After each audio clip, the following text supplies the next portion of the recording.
నిన్న పాకిస్తాన్ టెర్రరిస్టుల తూటాలకు బలైనటువంటి భారత ముద్దుబిడ్డలు, భారత మాత ముద్దుబిడ్డలు వాళ్ళకి నివాళులు అర్పిస్తూ వాళ్ళ కుటుంబాలకు ప్రగాఢమైన సానుభూతి తెలియజేస్తూ వారి ఆత్మకు శాంతి, ఆ టెర్రరిజాన్ని, ఆ టెర్రరిస్టు మూకలకు అండగా ఉన్నటువంటి దేశం తప్పకుండా మూల్యం చెల్లించక తప్పదని చెప్పి హెచ్చరిస్తా ఉన్నాం.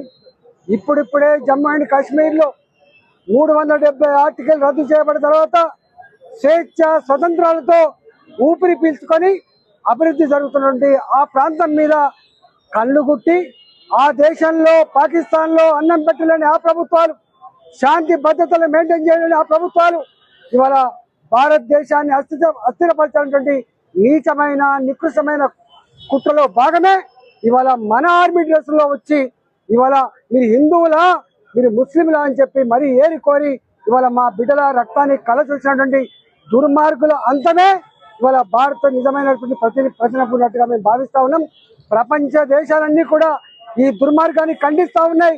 టెర్రరిజం ఎక్కడ ఉన్నా కూడా ఇది అంతం జరగవలసిందే. కాబట్టి మోడీ గారి నాయకత్వంలో 10-11 సంవత్సరాలుగా భారత జాతి టెర్రరిస్టు అటాకులు లేకుండా, బాంబుల మోతలు లేకుండా, తుపాకుల మోతలు లేకుండా ఇవాళ ముందుకు పోతున్న తరుణంలో మరోసారి ఇలాంటి దుర్మార్గమైన చర్య చేపట్టింది.